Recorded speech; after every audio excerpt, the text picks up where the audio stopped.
Okay, so let's get started here. I'm trying something completely different. And here we go. Excuse the slope of the screen. The floor of the center is a little bit of an angle, so why don't we get started? Okay, so welcome.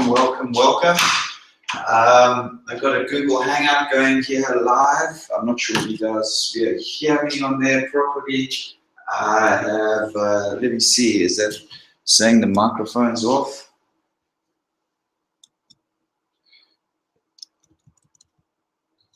Okay, so to get started, welcome. My name is Kenneth Todd, and welcome to a journey into healing. And thanks for those of you who decided to come along today. I know it was short notice. Let me just have a sip of water. And we're going to explore those, and there's a lot of people here that have come on here that have had Lyme disease or specific issues, health-related issues, diseases, whatever. So we're going to be looking at this in a completely different approach today, and I got this thing fired up. So let's see what we can learn here today.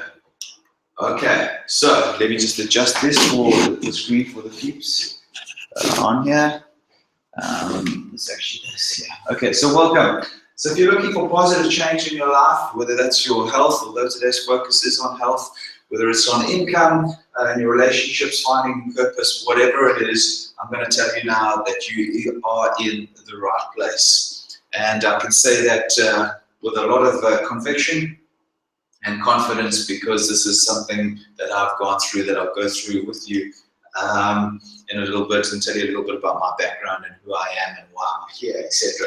So what about you? I want to find out about you guys. I've already had a prelim discussion with you guys. There's a couple of folks here that have had Lyme disease, other people here that have had some other illnesses that we'll keep private for now, and that's okay. So we've already gone through this and through the introduction, so it's a really irrelevant slide. So what are we going to expect from today's talk? What do we expect to achieve? What do we expect to experience during this broadcast, this Google Hangout, and during this little seminar, this workshop that we're doing in this small group? So we're going to explore a new approach to our illness. And it's not new that this is some new idea. These ideas have been around for many years, centuries have been passed down, incorporate ancient traditions and wisdoms. But it's a new approach from where we are today in terms of being diagnosed with an illness and going to a regular doctor and saying, here's some pills, go take these should take your symptoms away, but not really going down to the core sort of issues, the underlying cause, right? Everything in this universe is cause and effect. If I do something, there's going to be effect, right? I mean, that's the laws of nature that sort of work, okay? And so it's probably going to be an approach that you haven't been taught before, or that I've come across very few times, and so it's pretty exciting. Okay, you're going to understand, right, how our mind actually works and creates our belief systems. You're going to learn why you get the results that you do in your life based on those belief systems, the beliefs being models or templates. And you understand how you directly influence the results that you have. Okay, you'll understand your role that you play in your own health and your own wellness and in the healing process. You can understand this mind-body connection, okay, and not just from some new age sort of perspective where, just positive thinking. It goes a lot deeper than just positive thinking or thinking the right way, and we're going to explore that. I'm going to show you how to find your purpose, how to improve your health, and how to improve your relationships, improve your income, and live a more fulfilled life. Okay, so this is very important. So a little bit of background about me, and again, I've been trying. I apologize for the screen; it's all over the place. Yeah, we got a heck of a slope in this building. Even the table that's holding the projector is I just haven't been able to sort of perfect this as best as I can to try to fit everything in there. That might be a little bit better. So about me, my name is Kenneth Todd. I'm originally from South Africa, and I live here in the US. Just pushed the button by mistake, but anyway, I've been in the US since 2001. I came here through my career as a banker an investment banker. I came here in 2001 from London. I'd spent 6 years in London, traveling around and doing odd jobs and worked in banking actually. It was always my dream to come to the US and sort of, live here and be a part of it. But even though I studied economics and I did a master's degree in economics or postgrad degree in economics and finance, I enjoyed that aspect of it, but I was always searching for something more. I was always thinking, I can't do this 9-to-5 thing.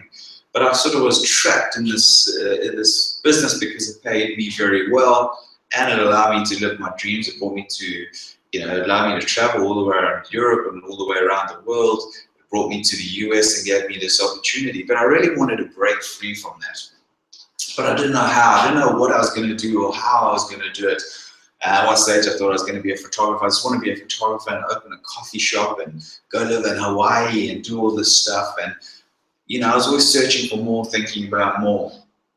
And it was right about 2000 I really started stepping up my spiritual journey, my self-help, personal development journey, and diving more into aspects of the mind and spirituality and emotions and body and positive thinking and all this stuff. I really started cranking it up in about 2004, 2005.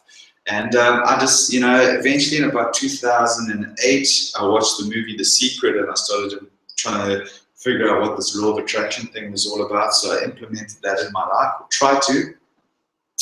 And I remember saying to my wife in the kitchen the one night, I was standing there, I was saying, you know what, I'm so sick of this 9-to-5 thing, and I'm just going to cut the cord. In the next 30 days, I'm leaving, right? And she's looking at me at the opposite side of the kitchen thinking, whoa, okay, we don't even have our green cards. How are we going to get money or the thing? Even though I had a good amount of cash stashed away, I didn't have any debt apart from a small mortgage. And I thought, well, this is what I'm going to do. I said, if we ever want to go on workshops and go to Colorado or California for a week, I don't want to be tied to my job and my boss telling me when I can go. So the next 30 days I'm going. So what I did is the next day I started bringing home basically 1 or 2 items every single day out of my office, right? So that nobody would notice. It was about 30 days in to the day. About a week before those 30 days came up, there was this news broadcast in the papers and stuff that the bank that I was working for was going to shed 30,000 jobs globally or something ridiculous, some ridiculous number. So I was like, whoa, okay, well, this could be me. So now I was coming close to, hey, I wanted to create this. This thing's now manifesting into my life. Here we are. And it was literally, no word of a lie, 30 days to the day that I made that statement in my kitchen, right? That I went into work and there was a yellow post-it sitting on my monitor when I walked in, and it said, Kenneth, call me when you get in, please. So it was signed by a chap that I know. I won't mention his name. Oh, who cares? Chris. His name is Chris. I picked it up. Phone his number. He wasn't even my boss, right? My boss was busy somewhere else, firing a whole lot of other people. And so anyway, Chris answered the phone, and Chris was a senior guy, and I said, my time is up here, isn't it? And he said, I'm afraid so, mate. He said, listen, I'm just dealing with so-and-so. I'll come meet you in your office. So I made a couple of phone calls to some of my clients and said goodbye and that. And then, Chris came through, he explained what was going on and was like saying, hey, your boss is waiting up. My boss, Jim, is waiting up in the office. Why don't you take a walk up there? So I went up there. Anyway, I was one of the folks that got laid off. In fact, my whole team got laid off except for 2 people. And so anyway, about a week after I got laid off, so they gave me a good package and everything, but I was scared, right? And the thing was that I wanted to do was, the plan was that we were going to move from Connecticut to Hawaii for 6 months with our 2 young kids and go experience Hawaiian life, not from a holiday perspective. We were going to do a short-term lease and just go see what it would be like to live there. Okay, so we had this all planned out as part of this law of attraction sort of thing that I wanted to attract into my life. So once I do that, about a week after I get laid off, get a nice package, everything, I get a call from my company and say, hey, Kenneth, nobody knows what the heck you were doing. Can you come help us? I said, fine. I said, but they said, hey, you can't come back full time. You're going to come back as a contractor, as a temp. We can't employ any more people, right? I said, fine, I don't want a full time. I'm going to Hawaii. I said, but if you want me to come back, so I sort of started thinking of this opportunity. I said, if you want me to come back, for every 1 week that I work, you pay me for 3. So like, I'm sure about to organize something, and I was like, look, I'm not getting a bonus. I'm saving you guys money. You got rid of me. Now, if you want me back, it's going to cost you. And they said, oh, of course, okay, fine. So I go back there, and I was going to go back there for 2 weeks. So after 2 weeks, well, I go back there, like my first week back in, and the guy that's sort of part of my old team, but he didn't know what I was doing because I ran this little division. And he said to me, Kenneth, I don't know, I can't learn all this stuff in a week, you know, and this sucks. I can't stand it. I've got my other work to do. You know, everything was pretty bad because so many layoffs, everybody was overworked. They didn't know what was happening with their job. He said, I've got to get you to stay. I said, well, give me to stay. I said, I can stay for 3 months. I'll stay here for the whole of summer because this kicked off in May, middle of May, and I went back at the beginning of June. I said, I'll stay here June, July, August, right? 3 months. And you guys, you know, pay me for 9 months. Okay, so he's like, cool, I'll get that signed off. So they offered to do that for me. But, so now this was the perfect thing, right? I thought I had the secret to life sort of mapped out. I thought I had it figured it out, bingo. Because what had happened is I'd said to myself, I want to leave this company within 30 days and I'm leaving. So off I went, okay? And I created that, I manifested that. But not only, and then I was going to go to Hawaii, but not only did I create that, but I created this income.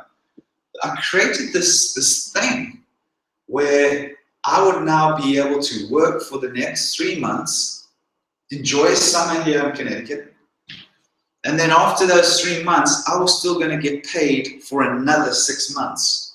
And that 6 month period would have covered my time in Hawaii. While I was sitting in Hawaii figuring out if this was what I wanted to do, I was going to go get paid for that. But not only that, at the end of the 6 months, that's when my severance package would kick in.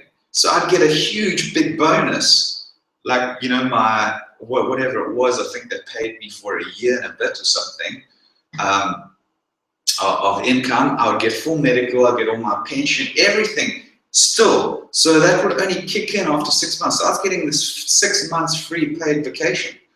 And so it was perfect. And I thought, man, this is absolutely wonderful. I understand, this is so easy. All I've got to do is apply the same sort of principles to my life. And sorry, I keep looking at you because I can see people coming in still. So I hope they don't disturb us and go through the back door here. But in any case, what happened was, so I got this wonderful gift, this wonderful opportunity given to me that I sort of created, that I believe that I created through the law of attraction. And about a week in, I remember it was a Memorial Day weekend, and so it was an early close at the bank on a Friday afternoon, so we finished early, like 1:30, 2 o'clock. I decided to go to the gym. But the week before, while I was laid off, our whole family had this sinus issue. So I went back to work, you know, still not 100%. So I went to the gym that afternoon, and I went on the treadmill. I got off the treadmill. I was feeling more dizzy and weird after about 20, 30 minutes. And then I tried to go do some weights. And there's just this incredible weakness came over me where I thought I was going to pass out. I felt like I needed a soda or something. And I never drink sodas. I never drink sugar, eat sugar or whatever.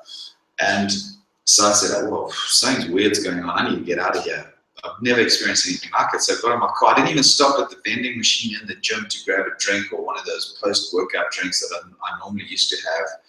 I was just like, I need to get home as fast as I can. Anyway, what happened was that was the first sort of symptom of Lyme disease that I had, you know, the start. And from there, over the next week, it progressed really bad where I was having, it sort of blasted off with severe anxiety and like I couldn't handle any bright lights. You know, felt like my brain was short-circuiting, a lot of nausea, a lot of incredible weakness, like I was going to pass out and faint, just an experience that you can't really explain very well. And that was sort of the start of symptoms, and then it just went worse to to muscle aches, cramping, joint pain, headaches, insomnia, knocking out of sleep, chronic fatigue, muscle twitching, tingling, feelings like this thing stuck in your throat, eyes not working properly, can't feel your limbs, like whether it's your left limb or your right limb, all this weird stuff, and just crazy. But anyway, that was the start of Lyme disease for me, and it took a while to get diagnosed, because guess what? When I went to my regular doctor, he first started thinking, I've got a middle ear infection because of that sinus infection. He fed me some antibiotics, nothing happened. Then he started thinking, but he didn't tell me this. He told me, hey, I think this is something to do with, well, he didn't even say that. He was assuming that it was something related to me leaving my job, and now I was going through anxiety or depression. So he started giving me Valium and stuff. I don't know what the heck was. I didn't even take headache tablets. I'm the type of person that I don't even take throat lozenges. I don't even take Advil, whatever that is. I can't stand any medicine, right? I just don't like taking pills or anything. So he just gave me this stuff with this long name. I was like, okay, I'll take this. I remember saying to my wife, man, this stuff makes me feel so relaxed. I need to go get another coffee. And I'd walk off to Starbucks and go get another big mug of Starbucks. And then after a while, my wife said, well, you should look what's in it. So I looked on it, and then it says, like, what's this thing? Diazepam, Valium, what? This is for people suffering with anxiety, depression, all this stuff. So anyway, I sort of lost faith in this whole Western medicine thing. After they put me on this and vertigo medicine and back on this, and it took about 3 or 4 months to be diagnosed, and eventually I started taking antibiotics. And then my journey back into healing was a really long process, okay? So right now, I have 3 businesses. I have my coaching business, which is this. I run a digital marketing agency, and I do a bit of other stuff in terms of network marketing. So a couple of things I want to tell you guys right now. Okay, you guys that are here that want this, you will get better. Okay, you will get better. Those of you with Lyme disease, okay, and I'm not going to get into this debate about the illness. There's a lot of controversy and different opinions about Lyme disease, and I'm not going to get into that debate. I believe there's a middle ground, and I've been through this whole process the same as everybody here, and the regular doctors believe that it's 3 weeks antibiotics, 4 weeks antibiotics, and then you're done. Then you've got the Lyme doctors who will put you in an IV and whatever for 3 years if they need to. And I think those are both extremes, and I think it's somewhere lying in the middle. We're going to explore that, but I'm not going to get into that debate of whether the illness goes away, whether it stays dormant, whether there's this remission period. I'm not going there, okay? There's too much controversy, and that's not what this is about. I'm going to challenge some of your beliefs today. Some of the things that I'm going to say, is going to really perhaps offend you and make you feel annoyed and make you feel a little bit agitated. But I'm grateful for this opportunity to be with you guys here today, and you guys live on Google Hangouts. I don't even know if you'll be able to hear me properly, but I'm also grateful for this opportunity and for this period of growth that this illness and disease gave to me. Okay, so that's the way that I look at it. So I just want you to just relax today, have an open mind, and I'm just trying to. This is a safe place, right? Okay, I'm trying to create this environment of love and support and caring for you guys, so that you can heal as fast as possible, so that you can live the life that you deserve and that you imagined, right? And that you wanted and that you had. So let's have a look at pain and illness. I've just created a new word, painus, which is a combination of pain and illness. So illness causes pain, right? And here we're talking about not just physical pain, but emotional pain, spiritual pain, mental pain, and of course the physical pain. Anything that's long-term, right, switches from, in my opinion, switches from a physical illness, especially Lyme disease and some of the other diseases where it's a chronic illness. It switches from a physical illness to an emotional one, right, and a mental. And a mental illness. It becomes very, very draining. It becomes taxing on ourselves and on our families. Okay, we need to support the body in all four of these areas: it's emotional, mental, spiritual, and physical. And that's what wellness is all about. Okay, wellness, overall wellness, is about physical, eating the right way. I just want to try to do something here. I just want to try adjust this because I think it's a little bit blurry. There Man, I just wish I could get this thing a little bit right. And it's a balancing act that I can't do. So this physical, right? Exercise, food, all that kind of stuff, right? Mental, positive thoughts, understanding what you're thinking, understanding the mind, the conscious mind, the subconscious mind, how it affects our body, and we're going to explore this in great detail. The emotional element, right? And the spiritual element. Think about this. Think about your health and wellness here in the middle. Okay? You cannot, no matter how healthy you are, and let me give you an example. And I don't want to just talk about myself, but I want to give you an example so you can relate to me. When I first got sick, I was eating, such low carbohydrates, such low fat, no sugars. I was training for an Ironman triathlon. I worked out 5 to 6 times a week. I was swimming every day, running every day, doing weights a few times a week, cycling every single day, doing endurance length bicycle races. So I was fit, and I ate well, right? Not out of vanity, but just that's the way I like to live, okay? But I still got sick, right? And the dude next to me that was 260 pounds and 5'10", that was eating bagels and frappuccinos and a donut here and there for breakfast, and then at lunchtime was having a nice big white roll and burger and a pizza here and the pasta, and I was avoiding all that stuff. He didn't get sick. He was in the same conditions and environment as me. Why? And that frustrated me. Those guys going out and drinking and smoking. I don't drink alcohol. I don't smoke cigarettes. I used to. But these all work together in terms of your wellness. Right? You can be as fit and healthy and eat as healthy as you want, but if you're not there, if you're in a negative mental state, or your emotions are all over the place, if you're angry, spiteful, vindictive, jealous, fearful, anxious, depressed, you're not going to have wellness. That's evident. I mean, have you ever seen somebody that's unhappy that looks healthy? No, I mean, you can see their whole posture, their whole body. What? You don't want to be that person, right? I mean, you can't have, if any one of these things disappear, your overall wellness sort of falls down. But today, we're going to focus on the emotional and mental side, okay? These two elements here. We're going to focus heavily on the mental and emotional and see that the impact that it has on our physical and spiritual as well. Okay, so listen, I want to let you guys know that you guys here with Lyme disease today or other illnesses, I want you to know, okay, because I've been in this position. I know what it's like, and I understand what it's like to lie in bed awake worrying about your illness, when you will ever get better, if you will ever get better. I know what it's like to lie there feeling alone, feeling helpless, feel like you've been abandoned, feeling hopeless, okay, worrying about who's going to take care of your family, who's going to take care of your finances. I lost everything from that beautiful financial position. I lost everything, okay, including going through foreclosure with my home. I know what it's like to lie in bed awake worrying about, where am I? Come on, hit the wrong button, jeez. To feel angry, to feel scared, to feel anxious and depressed. I've had all those feelings. I've lying there in bed, waking up 40 times a night, right, because of this illness, right, where you just can't sleep. Not because you're worrying so much, but that's what it does.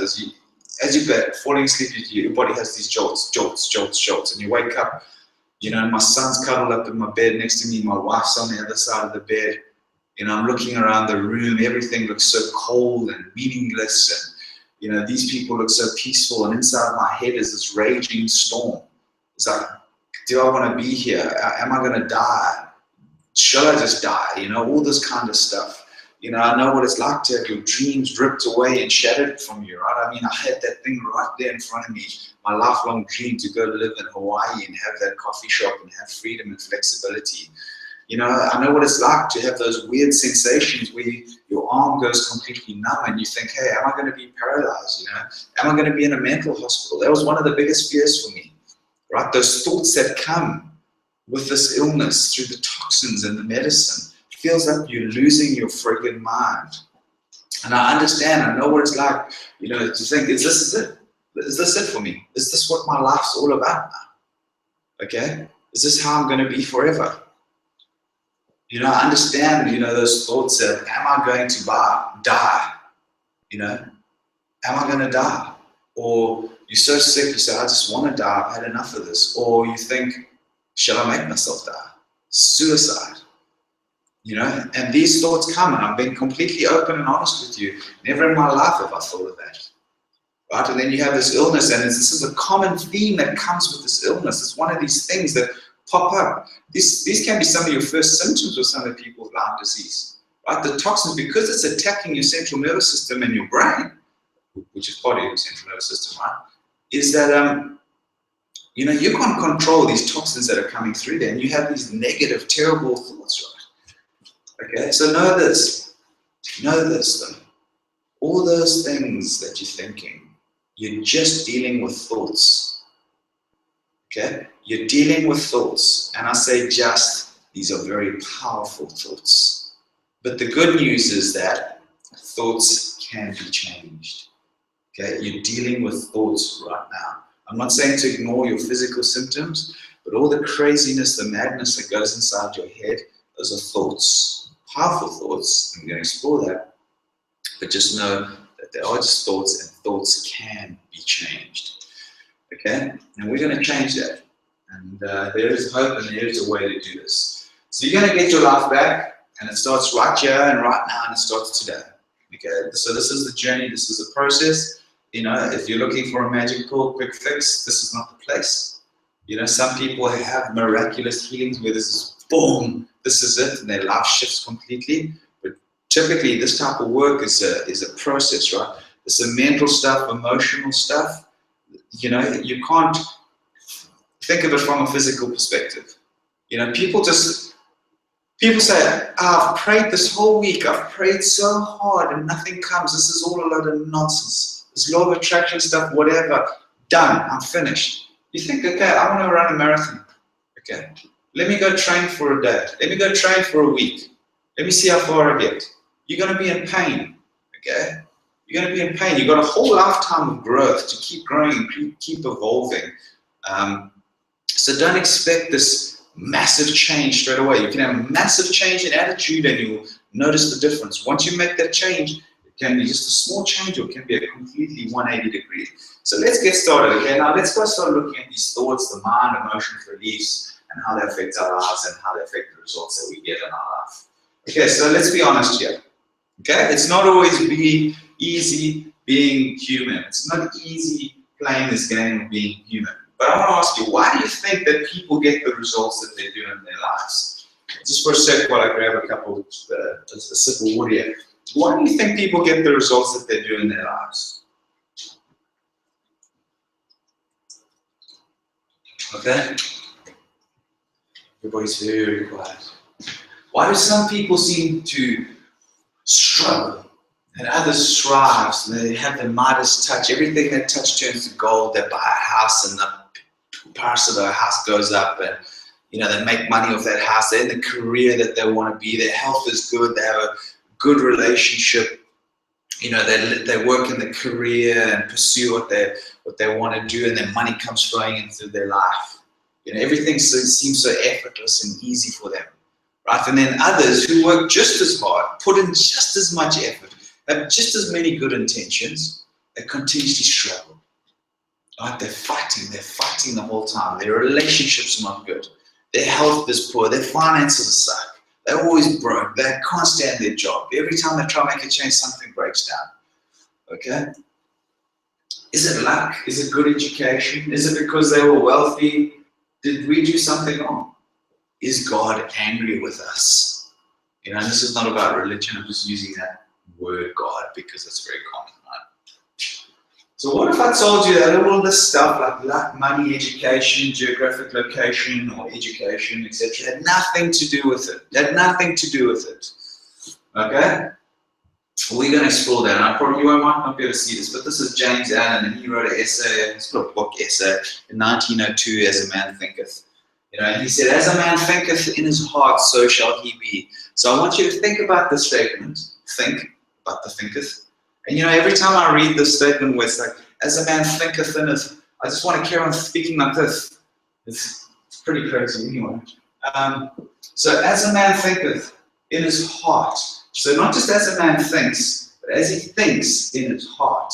Heart thoughts, heart feelings, okay? And this is what we're going to explore. So as we get started here, this is the most scientific sort of terminology I'm going to use, but I want to introduce you to a concept called cybernetics. This is very important for us to understand the connection between our mind, our subconscious mind, the actions of our life, and the results that we get in our life. Okay? So, cybernetics is the science of communications and automatic control systems in machines and living things. Okay? It's an automatic control system. Automatic control system. Remember that. Automatic control system. Communication. So let's look at this automatic control system, how it works in non-living things. Think about this home temperature here in the northeast of the US. It's winter coming up, and I like my house warm, 72 degrees, right?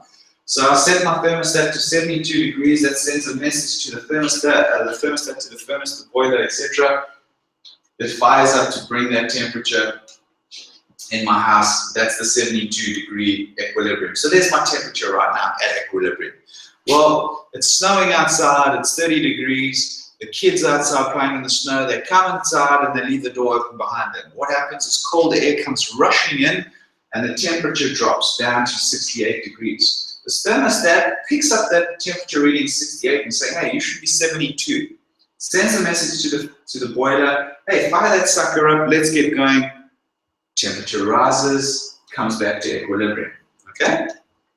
So let's look at another example. The final example is an airplane autopilot. We've got a destination. We're going from New York City to London. They put the coordinates in, and that's what the flight path looks like, right? But even though they put the coordinates, which is a straight line, say for example, is that flight path is going to deviate and it's going to keep adjusting, okay? It's going to keep adjusting to this automatic control system, which is the autopilot. Now, when I first flew overseas, it was 1994. I flew from South Africa to Rome, Italy, on my way to London. And I remember back then, I mean, those was like smoking and non-smoking sections. Not too long ago. I mean, it was 21 years ago. I'm not that old. I was 20 years at the time. And so anyway, the pilot used to come like walking down, like, hey, how's it going? How's your flight doing? How's your day doing? I was thinking, man, my flight would be a lot better if you were up in the front of the airplane, right, flying the damn thing instead of walking down here. But what I didn't know, through my lack of knowledge and ignorance, is the autopilots and co-pilots and everything else. So whatever the deviation is from weather, wind, traffic, whatever, there's this automatic control system that will keep bringing it back to its flight path. Okay, so that's how automatic control systems work in non-living things. So let's look at them in us humans, us people. So here's let's give her name Sally. She's an insurance salesperson, and here is her equilibrium. And this equilibrium is her target. She wants to sell $500,000 worth of insurance every single month. Okay. Now she comes in the beginning of the year. She's had a fantastic December holiday. She went to the Caribbean with her friends, had a whole lot of fun, sunshine, drinks, mojitos, whatever they drink down there. I don't even know anymore. But anyway, they had an absolute blast. She comes back into work in January and she doesn't want to be at her desk. It's winter, it's cold, she's trapped in the office, going out and seeing clients. She's thinking about the beach. She's way down here, off target, about $300,000. Her boss calls in and said, listen here, this is the first month you're already 200K off your target. You need to pull up your socks and get going, right? You need to start putting some effort because the economy is not good and you're going to be out of here. So out of a little bit of fear, what does she do? She gets scared, boom! She goes out aggressively and does the work and takes her sales all the way past her 500 up to 700K in 2 months. She's having a fantastic time. And I forgot to turn my phone off, and I'm sorry about that. Very rude. Okay. Good. So, while this is happening, she's happy as anything. This is what happens. You know, she can't keep going at that high sort of level, and she drops back down, but she's okay. She's still at her target, so she's on target. Summer comes around, has a bit of a drop. You know, she can see her boss's attitude start changing. Oof, let me get back out there. So she goes out there again, gets aggressive again, brings the sales up, and then comes back down. There's this oscillation around this equilibrium, right? This is what keeps happening. And this is what companies can sort of predict ahead of time and budget what their salespeople are going to do for that year. Okay? They can say, this is what the sales that we'll bring in this year. This is what the increase will be typically, because they know people are stuck in this equilibrium over here. Okay, so this is this equilibrium. What is that equilibrium? We're going to explore that. What's keeping the salesperson stuck, oscillating between this target the whole time? And another one that you'll see as an example, and we can all relate to, is diets. Now this guy, Jim, he wants to get to 200 pounds, okay? But he also had a fantastic December. But the result of that fantastic December is that his January weights just carried on down. He carried on the drinking and the eating all the way to January. He's now 220 pounds. Gets into the gym, gets a membership, keeps going. His belt loosens up. He feels good. People are passing comments. He feels so good. He keeps going. He goes past his target. He goes all the way down to 180. Springtime comes along. He has 1 or 2 extra beers, a little hot dog and burger on the barbecue. And hey, whoa, okay, I'm starting to put on weight again. Goes back to the gym. Drops it down, stays there for the whole of summer, end of summer. I don't need to have my body out there, you know, whatever. Football season starts, some beers and stuff, and it goes through this whole process, right? We see this, people's weight fluctuate all the time. Why do you think the weight loss industry is so significant? Why does people say as soon as they lose weight, they put it back on again? Why do they lose weight, put it back on again? Why is there this continual oscillation? Okay, this here, this Lyme is an automatic control system. Automatic control system. What is an automatic control system? We all have them, okay? And we're going to consciously identify what they are. We're going to identify and notice them and how they affect our lives. Okay, this is what this is all about. So you can start thinking of this towards your illness. What's keeping you trapped there? What's keeping at you that level? What caused Kenneth Todd, who wanted to make that change, get sick and put him back down to where he should be, and keep him at that level. Okay, we're going to learn what these things are that keep us trapped. We're going to, see how these things affect our lives and how we can change them. So these things are called paradigms. What is a paradigm? Okay, a definition of a paradigm is a pattern. A paradigm is a pattern or a model or a template. Okay, so think of that. It's a model, it's a template, it's a pattern. We all have these patterns in our lives. We all have these models and templates in our lives that, for example,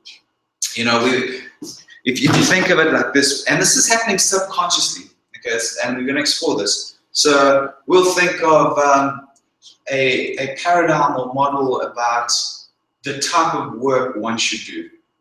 Okay, what type of career should you do? Some people say, well, you got to go to college and be a professional.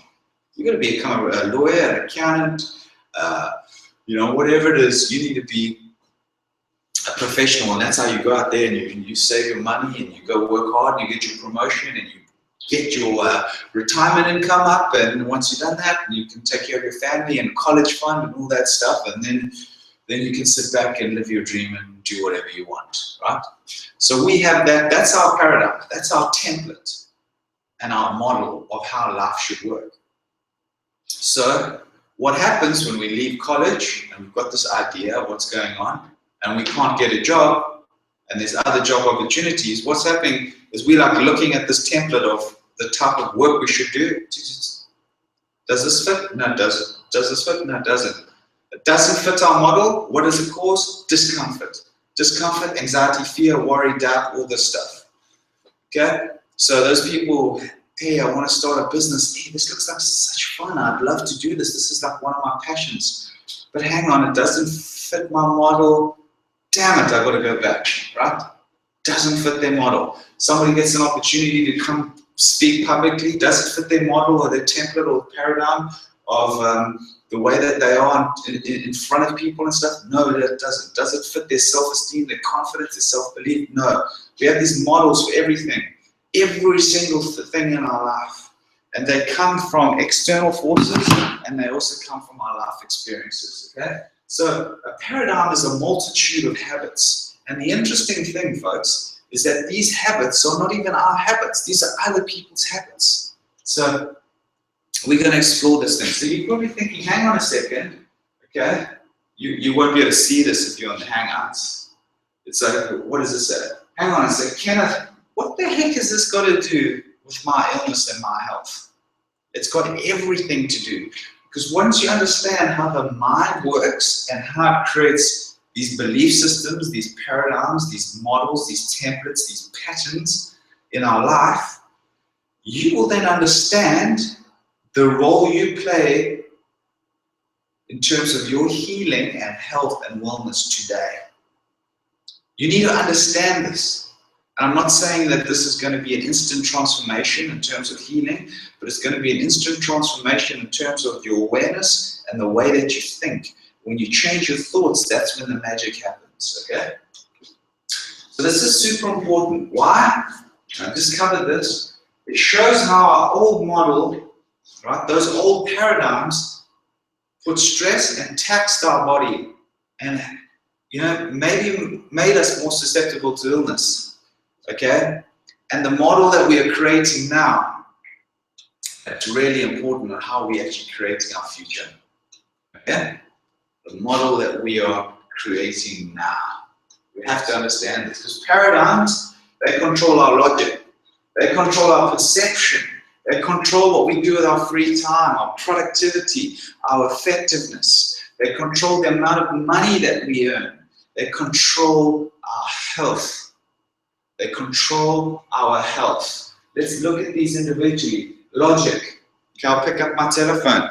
Right? People have different belief systems. This determines our belief systems, which are our paradigms, which is our model and template of life and the way life should look, okay, is different for every person. So, a number of years ago, I mean, I think of it, the iPhone is only 8 years old, okay, so here's an iPhone here, all right?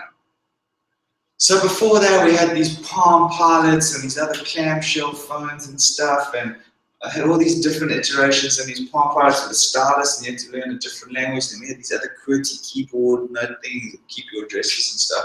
So here comes somebody like Steve Jobs, okay, so I'm giving you an extreme example. So here comes somebody like Steve Jobs and says, you know what, this whole thing is wrong, dudes. This whole thing's wrong. First you've got your CDs down there, somebody's got these like digital MP3 things, you know. What's up with that? We should have a device, and I'm going to start working on creating a device that's a telephone. You're going to be able to use it to make calls, receive text messages. You're going to check your email. You're going to surf the net. You're going to be able to listen to your music with your headphones. You're going to be able to check the weather, your stocks, right? You're going to be able to watch movies. You're going to be able to create and edit movies. It's going to have a camera. You can take pictures and video and upload them. To him, that was completely logical. To other people, they're like, get out of here. How's that going to think? And then he says, by the way, this is all going to fit in our pockets. Okay, it's not going to be one of these big, massive things like this. Hello. Okay. It's going to fit in our pockets. Completely illogical. Right?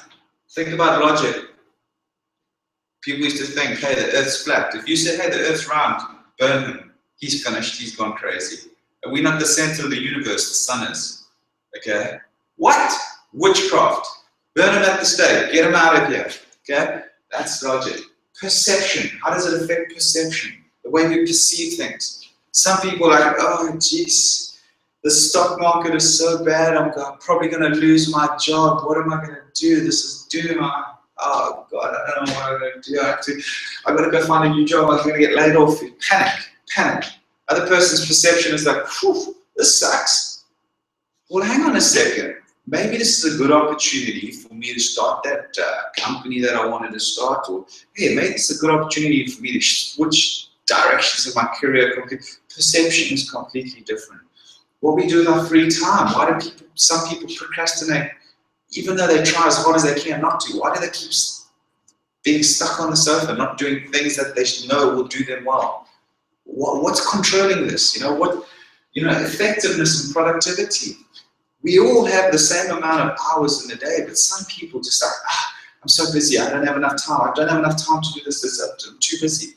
Yet other people are creative geniuses in that same amount of time. We all have 24 hours, right? Some of these people can't get anything done, and other people are, writing books, doing movies, creating jobs, managing a company, sometimes managing multiple companies. How come? How come they're more effective than others? Everybody's got the same thing, whether it's the hobo on the street or the most creative top CEO in the world. We all have the same amount of time. And it's all controlled by our paradigms. Okay? Paradigms, these are our habits and beliefs. These are what keep us stuck in sort of these railway tracks. Sometimes it's flat, sometimes it's just moving up very gradually, slowly, and sometimes it's just going downward spiral, and we can't get up. We're stuck in these things. Okay? It affects, like I said, our money we earn, the health, the relationships, the work that we do, free time, etc. Here I am using this laser right here. I'm just using my finger. Okay? So where do these paradigms come from? Because I know that I want to change some of mine today, and I'm sure you guys do too. So before we explore how these sort of come into our mind and how these paradigms and belief systems are built, we need to understand, okay, because we need to have a visual of our minds, right? In order for understand the mind, we need to understand first how we think, okay, and how we see, okay? So first we need to understand the mind and how we see. You see, we don't see with our eyes, okay? We see with our brains. We're just using these little eyeballs as sort of mirrors of what's out there, right? We're seeing with our brains. We're seeing things differently based on the patterns within our brain and within our mind. So we think in images. Us humans, we have to see an image. When we think, everything's created in images. That's just the way it is. Okay, so if I ask you to think of your house, for example, you're going to see an image of your house, right? If I close my eyes and say, okay, think of my house, I see an image of my house. If I think about my car, I see an image of my car. And this is not some trick, hypnotist sort of thing. You can try this by yourself. You see an image. That's how you create things, right? Your house, your car, if I ask you to think of an elephant, you're going to see an elephant in your mind. We think in images. Human beings think in images. Okay, now what about your mind? If I ask you to think of your mind, what does your mind look like? What does your mind look like? Most of you probably have an image, something like this, a variation of this. That's not your mind, that's your brain. Okay? That's not your mind. Okay? But because we think in images, it's very important. It's very important for us from a learning perspective and understanding the direct impact that we have on ourselves with our thoughts, to understand or to have an image of our mind in our head, because then we can see the direct impact. That way, when we understand, because we're thinking in images, okay, so let me just make this abundantly clear. Because we're thinking in images, let's make this abundantly clear that we need to understand or have an image of our mind in our heads. Because when we have an image, it's then easy for us to say, okay, what the heck is happening? What am I creating in my life? What am I creating now in my life? Okay? So let's look at our mind now and paradigms. So in the early 1920s or 1910s, there was this chap by the name of Dr. Thurman Fleet.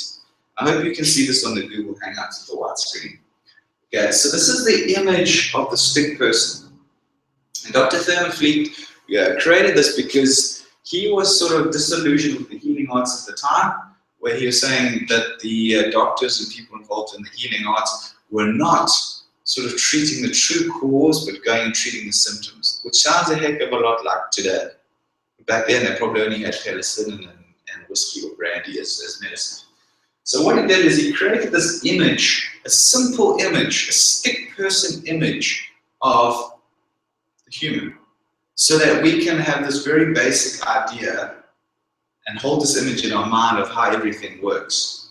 So he created this large area. There's the head, and there's the neck, and there's the body, and there's the limbs. And the reason why this head is so big, because that's what he's just saying, think of the mind residing in the head area. And it's bigger because that has the biggest impact on our lives, right? The mind has the big impact. The mind is the controlling center. There's the mind, and there's the body. Maybe if I just do this little Google Hangouts, go around in circles, you might be able to see. There's the mind, and there's the body. Okay, so let me just change this. Because we see in images, we can now have a clear image of our mind. So we'll now understand how our thoughts affect us.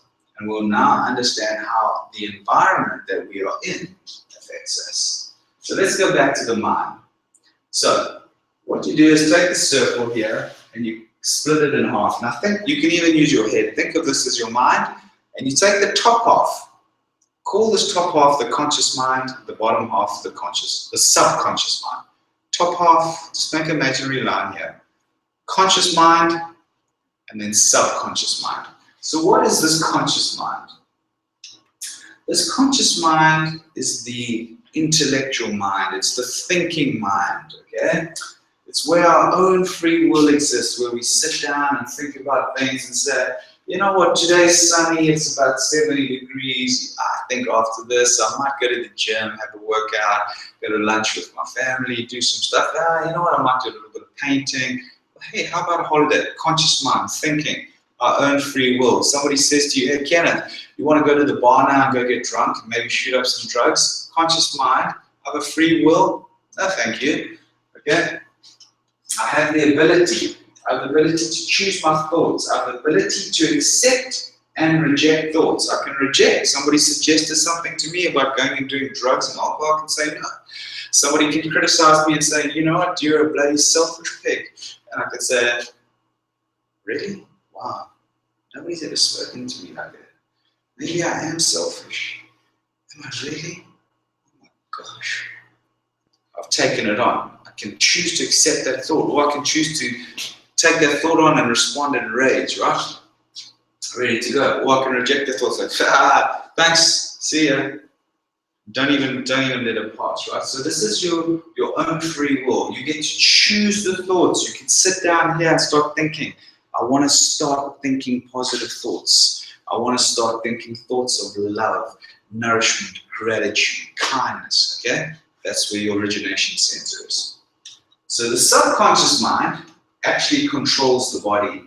The subconscious mind controls the body. It's known as the feeling mind. It's the emotional mind, okay? Like I said, it controls the body. But the interesting thing about the subconscious mind, it only has the ability to accept thoughts. It cannot reject thoughts. It cannot reject thoughts. It must accept what comes into it. The conscious mind, these thoughts are flowing into the subconscious mind, okay? And the subconscious mind cannot reject those thoughts. It just takes them on.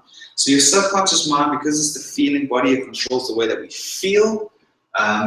It's our emotions, and it's our habitual mind. It works out of habit. So think of this like when you're walking now. You don't have to think about the steps. When you start off, right, as an infant, you don't have that programming. So your subconscious mind is pre-programmed to flow, pump the blood around your body and all this other stuff. But then to develop this new habit of walking, it takes you a long time. You've got to get your balance. You've got to think about every step. Now, when you walk, try to think about your steps. Like for example, when you walk downstairs, right, you go like, and you will run back up the stairs and you walk downstairs. Think about taking that step. It actually confuses you where you actually think you're going to fall sometimes. You don't need to think about it. And it's the same way as that when you're first learning how to drive a car with a manual gear shift. You've got to go through all these processes of accelerator, clutch, check your mirrors, looking at the revs. It's a hell of a process. You know, you're thinking the whole time. Now, once you've been doing that for a while and a few years, everything becomes habit. It becomes subconscious. It's acting below the conscious level of thought. You're not even thinking about it. You can drive from here to Boston, which is 3 hours, and and you probably won't even remember 2 hours of the journey because everything's just happening. You won't remember changing the gears because it's habit, right? You've developed this habit. And somebody once said to me, why is the subconscious mind like that? I said, well, I don't know, that's just the way it is. You know, when you have your own planet, then you can make up your own rules. You like that one, huh? Okay, so let me just grab another sip of water.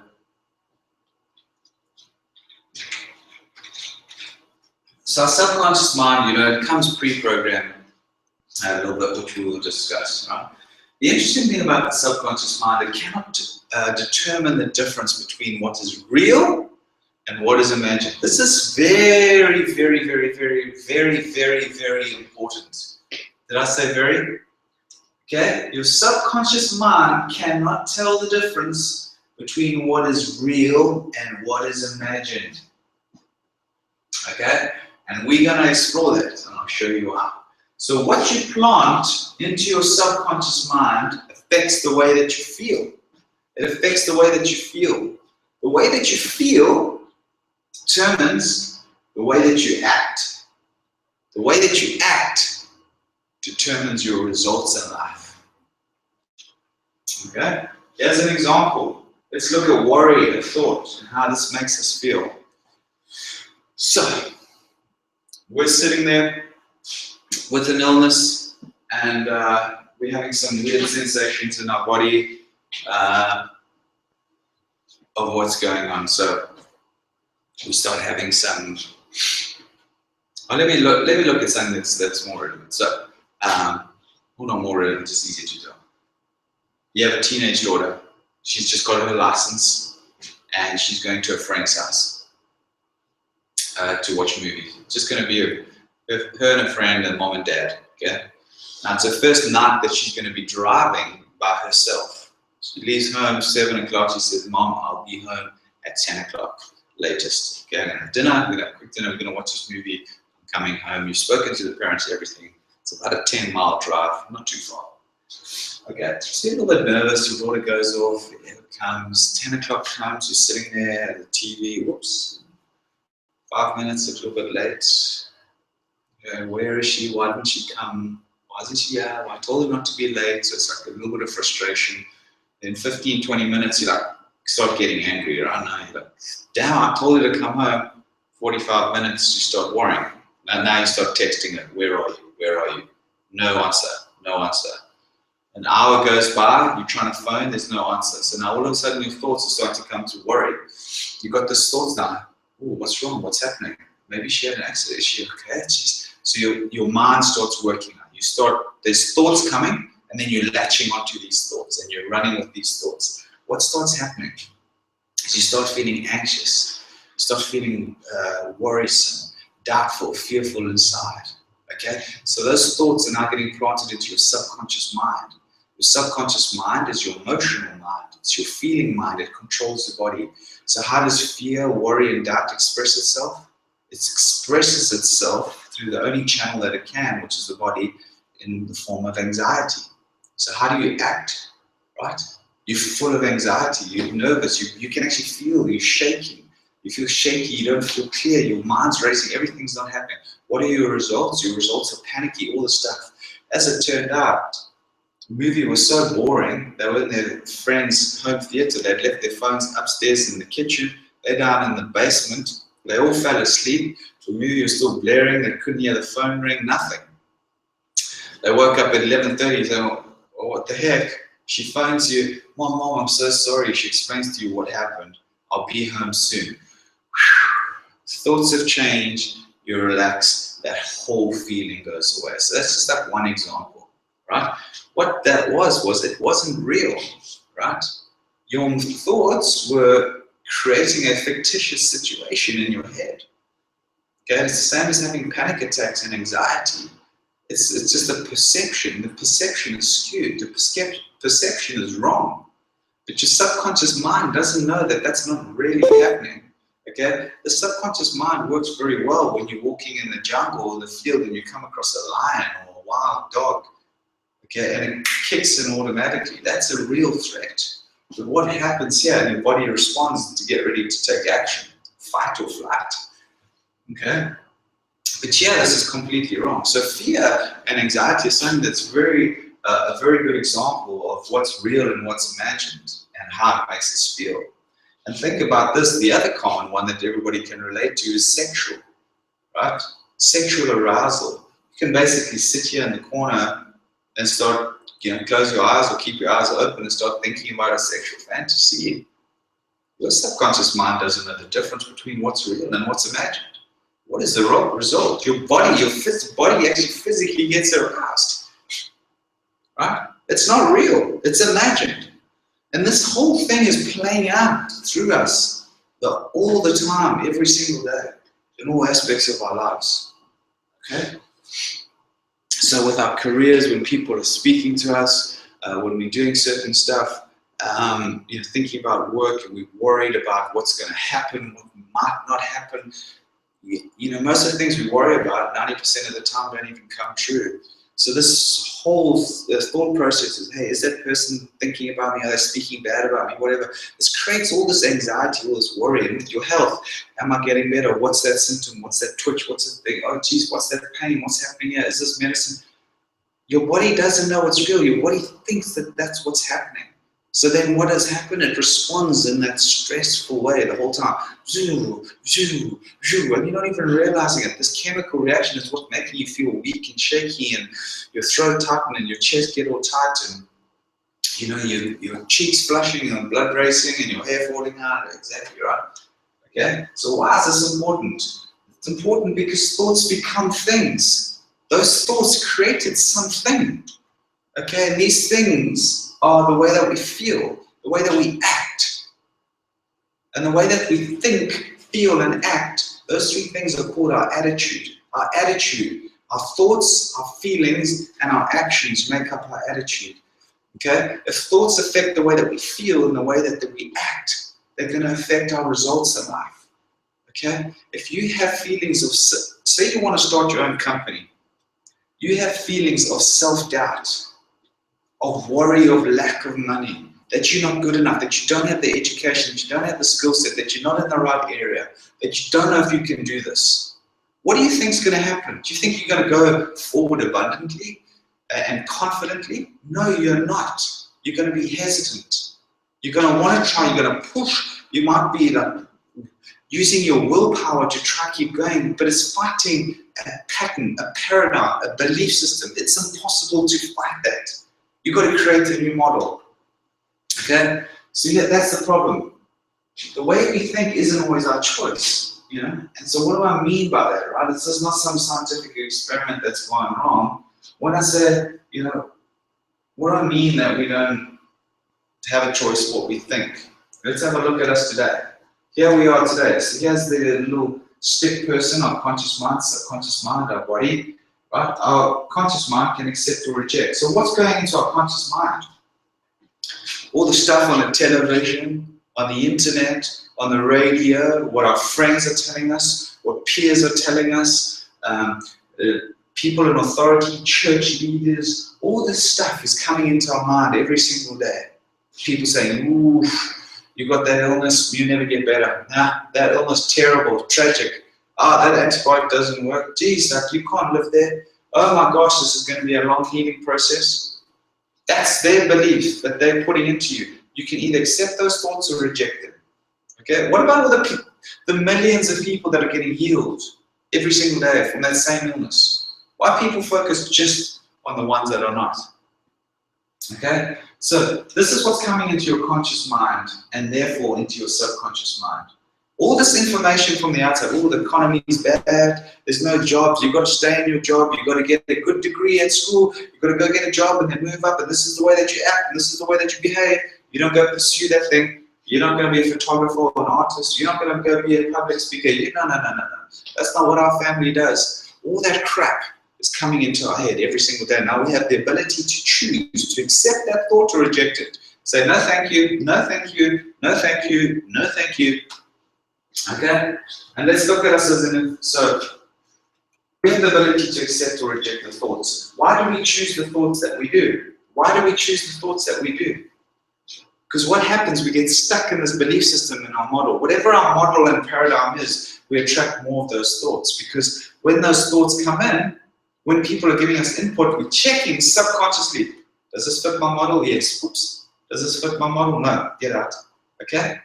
So we keep thinking, why am I still stuck? Why do I still believe I'm useless? Why do I still not have any confidence? Why can't I quit my job? Why can't I be successful at this? Why can't I be healthy? Why am I still stuck here?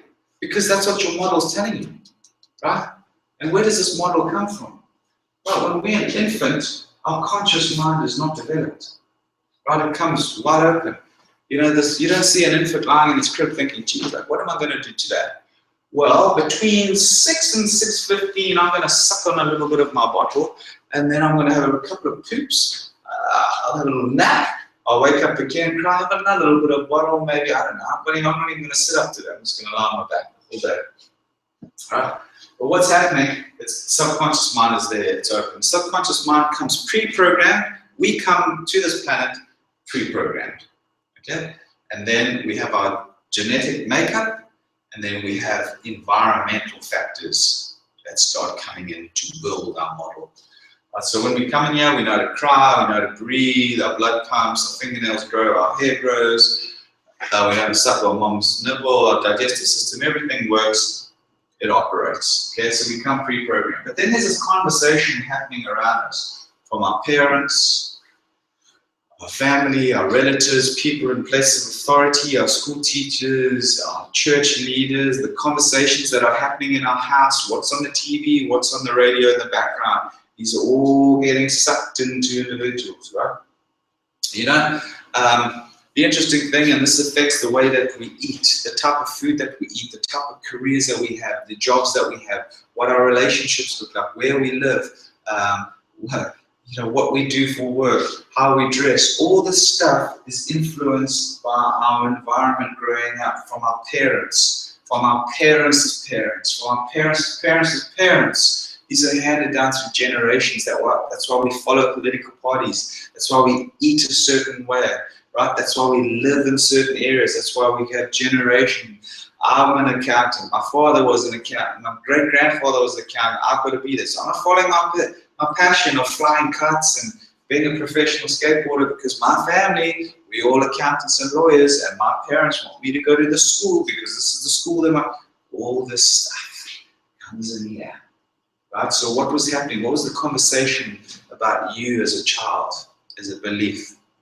Was it one of lack? Was it one that you're not good enough, you're overweight, you're too lazy, you never listen? What's the matter with you? Stop it. You make me so angry.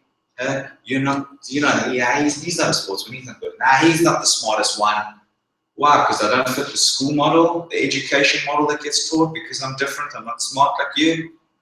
See all this rubbish that comes in, and then we're creating subconscious, these belief systems. So then when we want to go start our business, when we want to get healthy, do we truly believe on a subconscious level, and I can speak to this about myself too, do we really believe down below that we deserve perfect health, that we can actually get back to perfect health? Right? Do you think there's a coincidence that right when I am about to pursue my dream, and break away that I've never been able to do in the form of living and working in the banking environment, to go live my dream, and then when everything's presented to me, I get sick? What is that trigger that's causing that? Was it because I hold some emotional baggage, some belief system, where I was a young boy, watched my father passed away when I was 11, right? For many years, he suffered with cancer, was sick with cancer. He's a very wealthy man and lost everything and died completely broke, which means we were broke, right? He had all the insurance policies and endowments and everything that you could ever want to take care of his family. He cashed those all in before he got sick to start up a second business, and he lost every single thing because he was diagnosed with cancer. Okay? Is that a coincidence that those powerful emotional connections, what's happening in my mind, seeing my environment, lack, poor health, this is the father figure, this is the father figure, this is the way he acts. Coming in on a subconscious level, my age of 8, 9, 10, 11, I wasn't even aware of what was going on. I wasn't even aware of what was happening around me, right? All I wanted to do was play soccer, play cricket, play rugby, be with my friends, have fun, ride my BMX bicycle, and falling in love with the ocean and surfing, just being, that was it. All this other stuff, I wasn't even aware, but it was affecting me, right? There is no coincidence here, folks. There is no coincidence. This is what's happening, okay? This is what's happening. This is why we eat the type of foods that our parents and that ate. And that's why when we go to doctors and say, is there any history of this? It's not just because of your genetic makeup. They want to see your lifestyle patterns, right? So what's happening in our subconscious mind with all this input? It's creating our self-image. Our self-image. Our belief system of ourselves. That's our paradigm. That's our model. That's our template. It resides in our subconscious mind, our habitual mind. That's why we do things out of habit. And when we're doing things out of habit, we start thinking out of habit until we change it consciously. Excuse me, the conscious mind has the ability to change. Our conscious mind has the ability to change our thoughts. If we're not conscious and aware, we're just going to get stuck in that pattern. And most of the time, until we become aware and start thinking about what we're thinking, okay, we're just going to be stuck in that old way of thinking. And we're not even aware of it. We're just stuck there. But then we've got to start thinking, hey, what am I thinking? And I'll show you how to make that connection. Your model of life was determined by the environment around you, okay? And so you must know, if you have kids, this is what you're doing. And I'm a parent, and I struggle with this every day because I go around shouting and trying to get my kid to get motivated and change the way that they speak and stuff, and then they don't listen. I mean, how do you say it?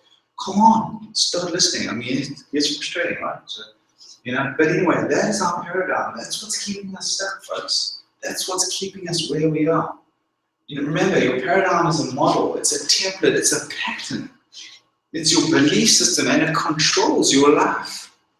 Our belief systems determine our life experiences. We have a belief system about everything, and we're always adding or taking away from that belief system and creating new ones. Okay? Right? Our belief systems can change. We can make this change. And some are easier than others.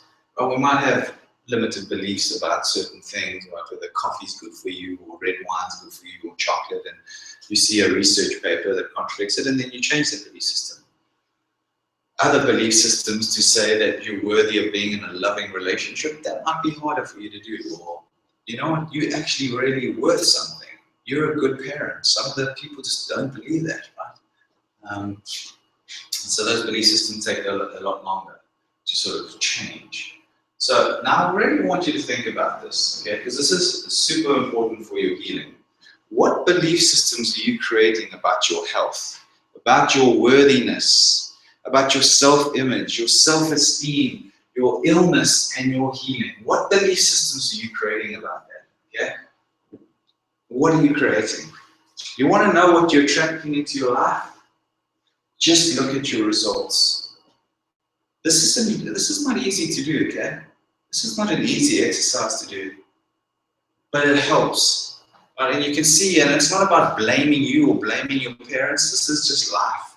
And this thing of life is growth and it's development. Okay, so we look at this here, and we look at our results, and we say, how are my finances?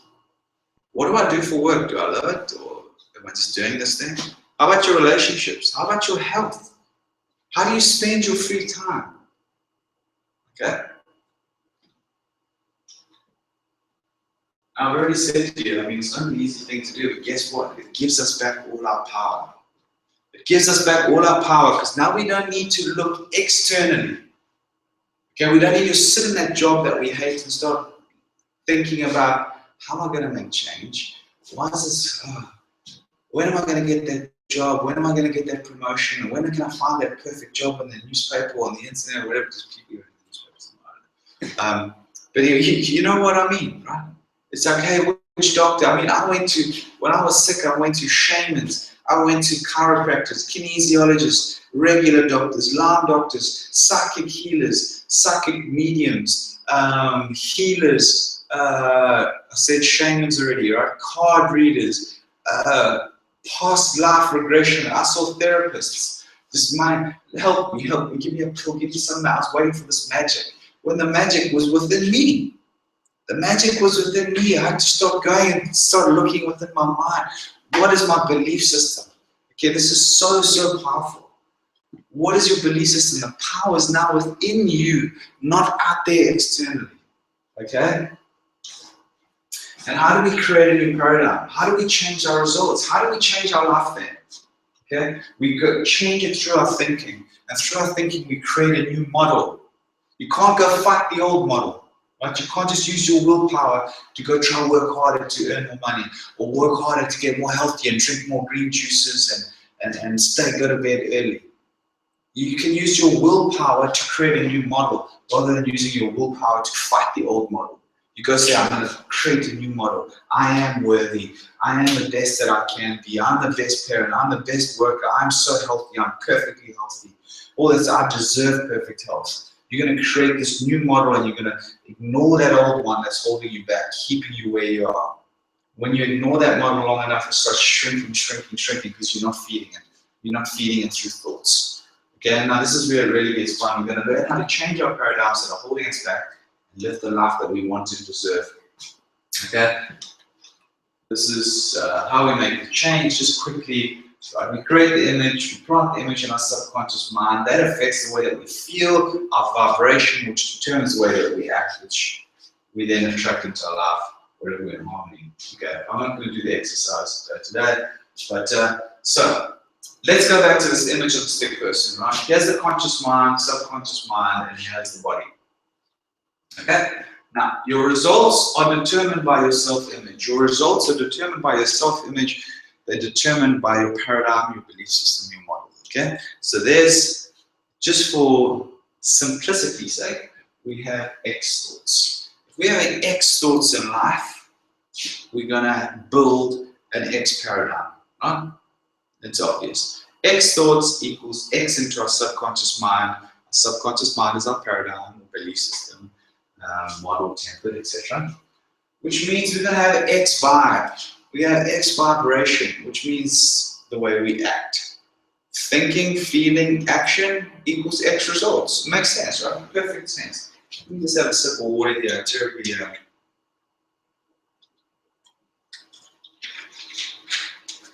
dry throat here. And let me just check. I've got somebody here, just see here, text me about directions. Okay. It's actually an off text that's just come through. So here we go. Your paradigm is your cybernetic system, right? Remember the cybernetic system, the automatic control system? I don't need to show you this. That's what's keeping us stuck, right? Okay? Our paradigm, that's the cybernetic system. That's the automatic control system. Remember, we all have one. So think of that, because we think in images, remember that. Okay? And so what's happening here is we need to, and you won't be able to see this on the Google Hangouts, but basically this is emotions. We're going to speak just briefly about emotions because thoughts, we've spoken about the conscious mind choosing those right thoughts, and the subconscious mind is the feeling mind. It's the emotional mind. That's the powerful, because it expresses itself through our body, through our central nervous system, which is incredibly powerful energy, right? You know, you have thoughts of feeling and anxiety. I mean, you can feel that energy going through you. So your emotions are very powerful. And that they always let us know what we are thinking, both consciously and subconsciously. Okay? Because they affect the way that we feel. Okay? So if you ever want to know what you're thinking, pay attention to what you're feeling. That's how you break the cycle. So if you're starting to feel angry, doubtful, worried, whatever it is, change. Just become aware of your thoughts and say, okay, what am I thinking? Just watch them. Okay, that's quite a negative thought. Right, so today, right, in this talk, so I've got 4 people here. I expected 16 to come. Actually, it was 19 were meant to come. We only had 4 people come. So what's happening? Jeez, what's happening with your events? Are people getting tired of them? You know, and so then I'm having this thought process this morning. What's going on? What's going on? Am I losing my mojo a little bit here? Right? So these thoughts start coming, and then I notice because I'm getting a little bit flustered, and then my thoughts start coming more. Maybe I should do this. Maybe I should change this. It's like panicky, worry. Okay. So now hey, I don't feel good. That's discomfort. What am I thinking? Okay. What am I doing here? I'm feeding this model. I'm feeding this negative model, this negative paradigm, starting to creep in. Not worthy, self-doubt, self-esteem, lack, right? You're not going to make it. If I keep feeding that, if I keep thinking that, I'll keep attracting that same thing into my life over and over and over. Okay? So you've got to be very, very careful. This stuff is habitual. It's so sneaky. But that's where the magic happens in the subconscious mind.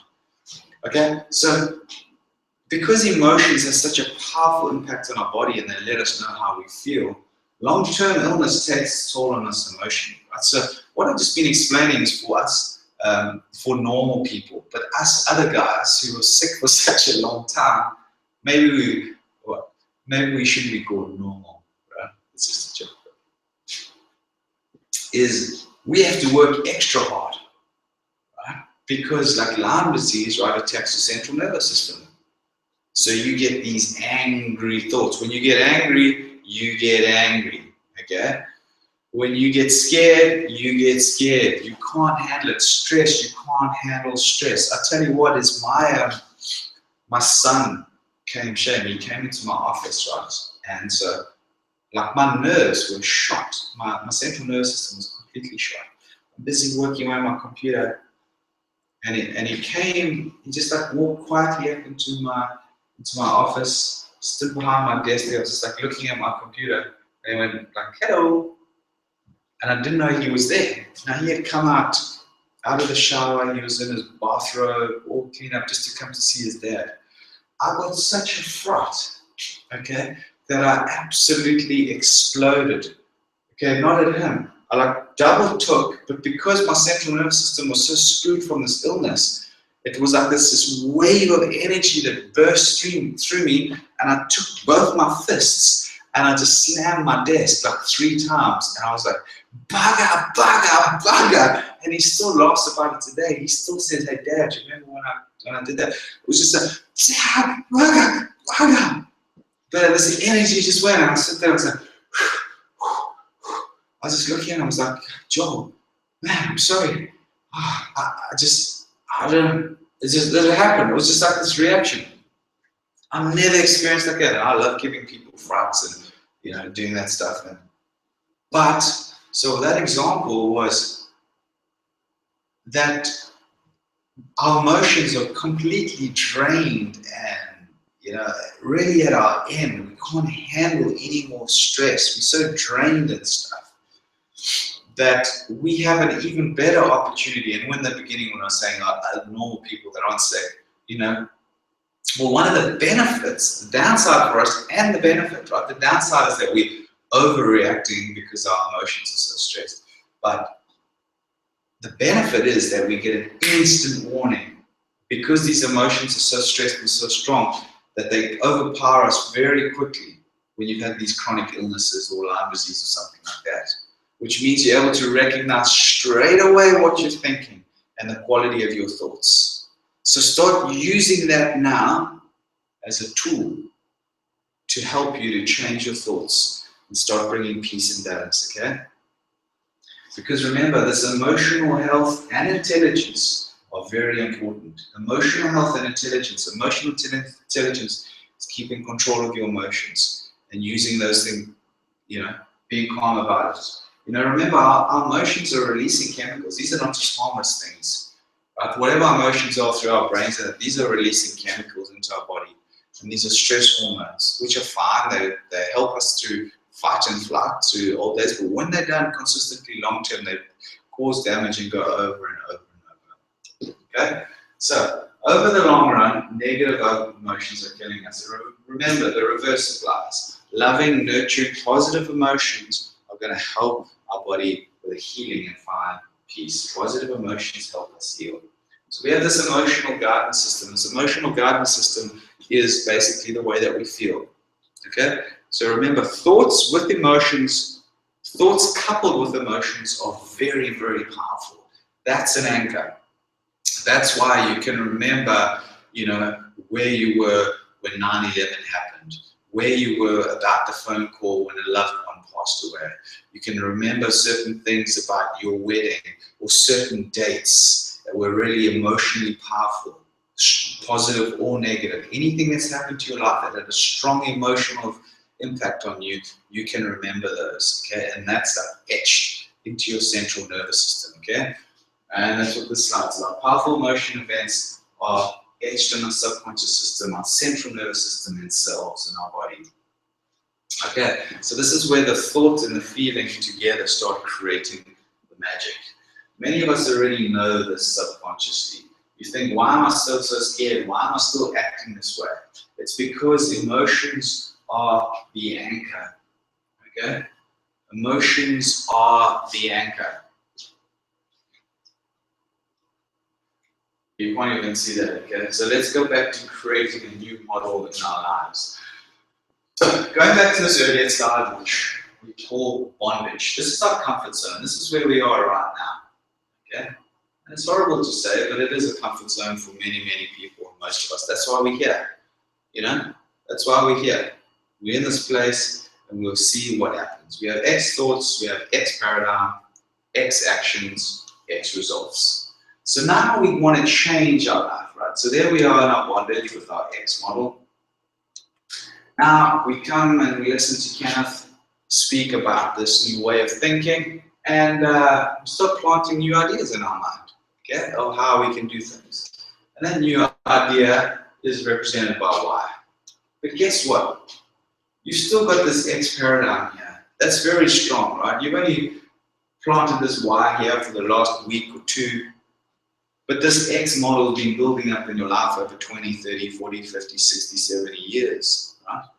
So you're still going to be getting these results in your life because you're still going to be acting a certain way. You're still going to be reacting a certain way, typically, right? We can change our thoughts and make positive impact on our life every single day. But in order to, and some of these results, some of these changes may be massive, and that's almost miraculous. But for most of us, we're making small changes every single day that we hardly even notice, and we feel like we're slipping back. We're not slipping back, but we keep shifting back to that model because we still got this paradigm within us. Okay? So if we keep going with this new idea, okay, we start having conflict. We start having conflict because once we start planting enough wide thoughts, enough of this new idea, this Y idea, into our subconscious mind, eventually this Y model starts growing and starts getting some force. So, if you think about it, when we're starting out, the X model's like this, the Y model's like this. It's just this little round thing. And then this one's going to come down like this, and this one's going to start growing until they're like this. Right, and then we get this conflict because we've got two models within us. So, we might have, pursued, for example, a life of being a lawyer or an accountant because that's what our parents did and our grandparents did, or being a doctor, and that's what. But really, we have a passion for photography, and we want to go become a photographer. Okay, so initially it starts with like a crazy thought, a crazy idea, but we start doing the homework, and we start believing, hey, yeah, this is what I really love, this is what I want to do.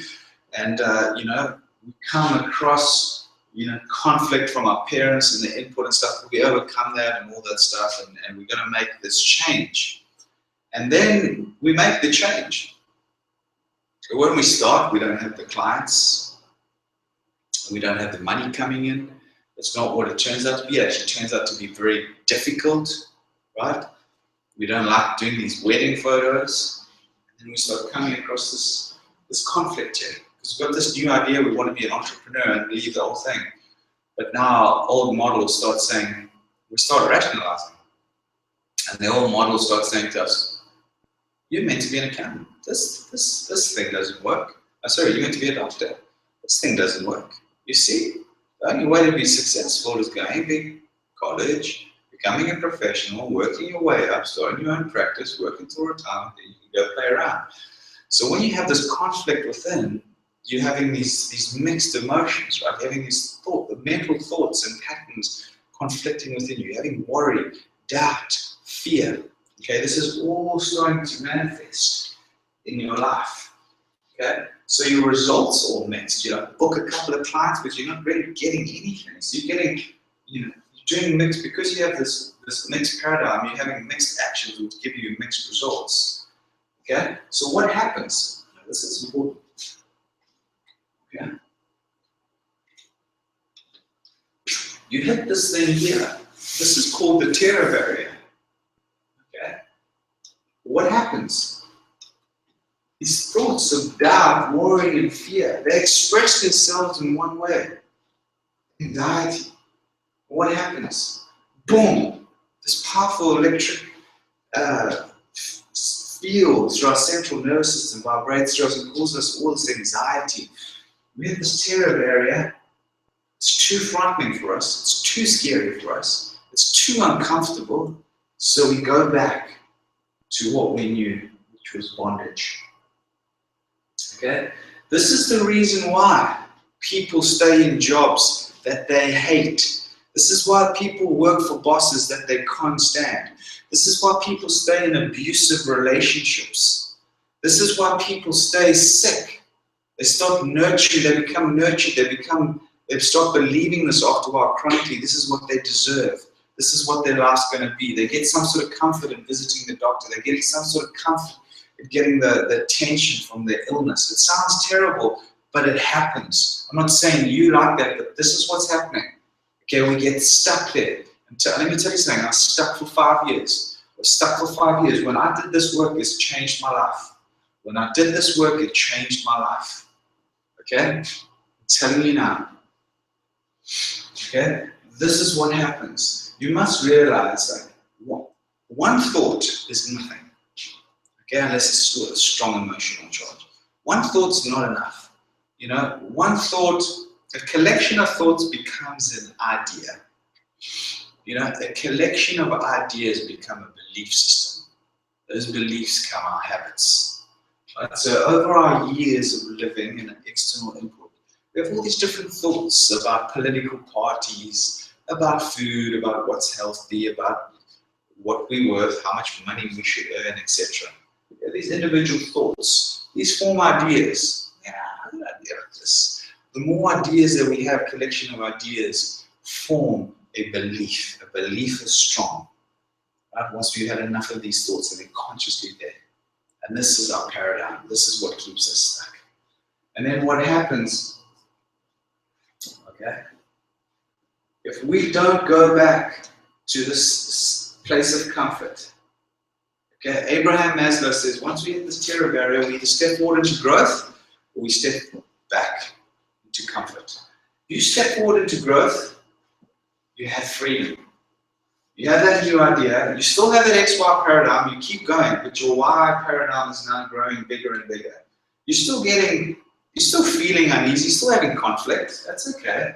Right? You've broken through that freedom, you now have XY results. So you're still having mixed results, but over time, guess what happens? Enough of those Y thoughts and ideas and become your paradigm. You have a new paradigm. You don't have an X paradigm, you now have a Y paradigm and a Y feeling, a Y template, a Y belief system, which means that you're going to feel a different way. And when you do that, you're going to have Y results all the way up here. Okay? That is what freedom is. That's where the breakthrough happens. You see, you've got to keep focusing on your thoughts. You choose your thoughts. Because what happens is people look here. Let's go back a second.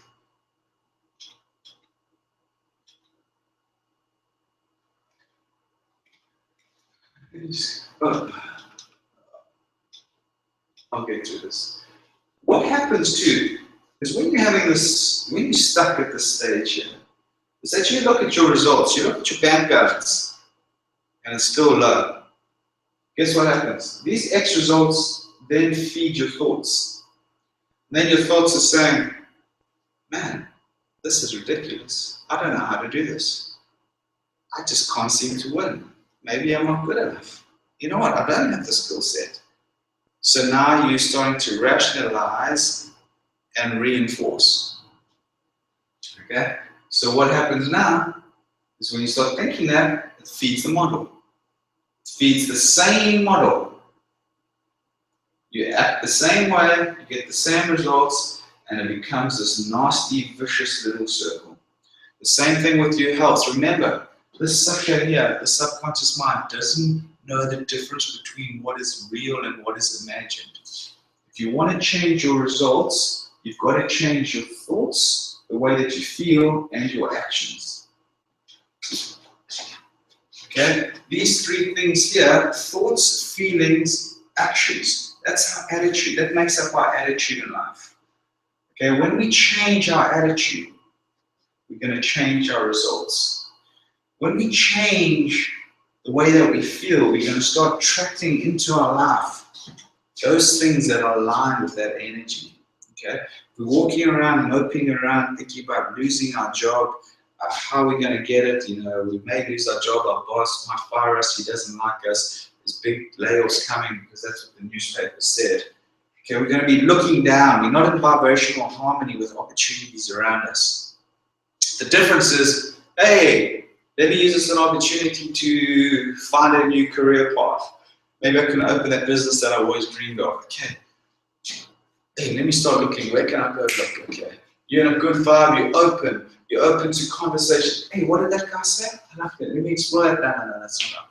It's a completely different way to, as a fearful thing. I need to go get a job for an agency. Yeah. Can I send my resume, please? Hey, what's the job market like? It's just completely different. And this is what the law of attraction is. It's not some magic thing, push a button, sit on your sofa. Right? We're going to take action. We take action, but it's our thoughts, our feeling, and our actions determine our results in life. Okay? So we've got to keep feeding. Keep feeding. We look at those results. We look at our health. And even though we feel sick, even though we look at our thing and we're broke, we don't start thinking, oh, I'm so broke. No, we walk around with our flashcards, with our goals written on it. I am so happy and grateful now that I am perfectly healthy. I'm perfectly healthy. I'm so happy and grateful now that I earn X amount of dollars per month as an entrepreneur. Whatever it is, be specific.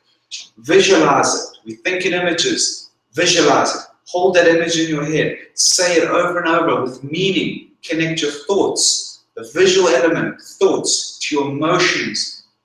It's going to give you a powerful, positive feeling. You do this over and over, you'll feel your whole vibration changing. You'll feel your vibe change. When your vibe changes, your action changes because that's your attitude, your thoughts, your feeling, the way that you act. That's your attitude. And when your attitude changes, your results are going to change. Nothing is going to stop you. Okay? So it's very different to just sitting there positive thinking and not doing anything. Positive thinking and having negative emotions, right? So let's get through this slide that I went back here. Freedom. Okay, so that's how you get to this path to freedom. This is how you get to this path to health and wellness. Okay? I'm not saying that this is where you dump your doctor. I'm saying this is the complementary to it. You carry on doing what you're doing, but you focus on what you want, not what you don't want. Why? Because thoughts become things. Okay? Thoughts become things. Thoughts are very powerful. Thoughts not only manifest in the way that you feel, manifest everything. Before this little, whatever this thing is, this presenter thing, became into physical manifestation, was once an image and a thought in somebody's head. These glasses were once a thought and image in somebody's head before they designed it. The computer, the clothes I'm wearing, this wooden floor, this projector screen, this table, this building was an image in somebody's mind. The road, the mapping out, the layout of this town, was always at one stage a thought and an image in somebody's mind before it became into physical manifestation. So if we want to manifest, right, think about it. You're going to have a vision of your head of what you want your house to look like. You've got a vision in your mind of the type of job that you're doing and what you're doing with your free time. If you don't have that image, you're not going to be able to create it. Okay? Think about it. Do you want to go on a holiday? You're looking through a brochure that matches your image inside your head. That's exactly what I want. That is exactly. How many times have you said that? Perfect. Oh, that's beautiful. That's exactly what I want. I love those colors. Because you've got an image in your mind. You formed these whole experiences. You know, through your senses. You're looking at this world. You're tasting and smelling and hearing and touching it. All these life experiences that have happened to you. That's why we're all so unique. We've created these models and belief systems and paradigms. And this is what we're changing. Okay? So you need to get your body uplifted no matter how sick you feel. Like I promise you, I made videos of myself when I was sick. I was freaking sick and I was finished my medicine and I still felt sick. I didn't know what I was doing. I was sleeping on the sofa 5 days a week. If I could get up for 2 days, I was happy. My kids were there playing and I'd just be saying over and over the vision card, I'm so happy and grateful now that I'm so perfectly healthy. I feel amazing. What a lie. But that wasn't the point. The point was, if I kept lying there thinking, geez, I'm so sick, what the hell is that? I'm just reinforcing it over and over and over, that model. I'm sick, I'm sick, I'm sick, right? And what I get is that. So I had to change it. To get that, say it over and over until my vibrations started changing. I visualized it because I could see myself healthy. I could see myself running again. I could see myself riding a bicycle, surfing, going on holidays until I created that. Okay? See my phone ringing with clients and build a business. Okay? And that's what happened. This is where it starts. Whether you're consciously aware of it or whether you're not, whether you want to or whether you don't want to, whether you believe it or whether you don't believe it, doesn't matter. You're creating the same stuff. Okay? So quick recap. Thoughts become things. Change your thoughts. Change your paradigm. Change your results. Change comes from within. What you put in is what you get out. This change lasts forever. And there is a way. So don't fall into the trap of other people's belief systems and stay stuck. That will limit your ability to heal. That is their baggage and issues. You have an opportunity to change and make lasting change in your life with these tools in every aspect of your life. Okay? And you know, for years that I believe you're on this journey for personal growth. That's the way I see life, is that we're all here to grow and evolve as humans, and these illnesses and that and finance challenges and relationship challenges, these are challenges to help us grow, to help us become better people, to live the life that we want to live, to pursue our dreams, to live our purpose, live with passion. Okay? And it all starts right now because you're going to believe in yourself, you're going to believe in your healing. Okay? You have to. And remember, as a man thinketh in his heart, so shall he be. As a man thinketh, thoughts, in his heart, feelings, so shall he be. Which means actions and results. But thanks very much. And before I take any questions, I just want to end this Google Hangouts that I've got going here, this live thing. So those folks that are online, thank you so much. Let's escape here and see actually if it even recorded anything. Where are we here? I wonder if you guys could even see those slides, but I hope you enjoyed it. And I'm going to say sayonara, and I'll head back to you guys now.